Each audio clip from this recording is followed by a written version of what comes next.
Hello everybody, I'm Cammi. Hi, and I'm Paul. Today we're going to show you how to do a zero waste craft. We're going to be reusing or upcycling paper to make seed hearts. Here's what we're going to need for this project.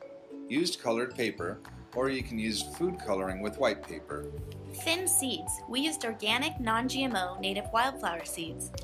A cookie cutter, a screen, and maybe even a cooling rack. Okay, let's get started. We repurposed paper from the office shredder. After you have all your paper torn up, add warm water. If you used colored paper, you won't need food coloring, and you can just add warm water. If you use white paper, mix your warm water with the food coloring before adding to the paper. We use red food coloring. Let your paper sit in the water for a couple of hours, maybe even overnight. Then use a hand mixer to blend the paper into a pulp. We didn't have a hand mixer handy, so we used a fork to whisk the paper around. This is where soaking for a few days really helped.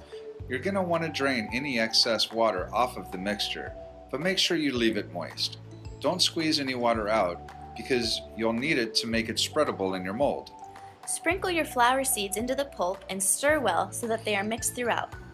Do not use a mixer in this process because you could damage the seeds. We used a splatter screen for this project, but you can use an old window screen or something similar that you have on hand. Place your screen on top of a cooling rack with a paper towel or rag underneath. As you mold the shapes, water will start to leak through the screen, so be aware if you've used food dye. It really could stain. Hold your cookie cutter tightly against the screen. Put a spoonful of paper pulp mixture into the shape and use the spoon to push and move it to the sides.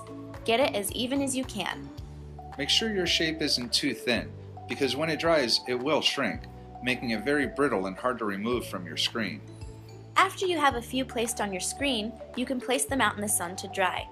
You can put the cooling rack on top of it to make sure that none of the hearts blow away. Once they're dry, you may need to bend the screen to get them off. We suggest gently pushing them up from underneath just to make sure that none of them get torn or broken. If you don't have a cookie cutter, you can make one big sheet of paper and then cut out the shapes that you want freehand, which will be good for any holiday. Now we're ready to plant our new seed bombs. Let's find a spot. I like this one right here. We're just going to dig a little hole, not too deep. I like this little one. Let's use this. Cover it up a little so there's dirt all over it. And add a little bit of water.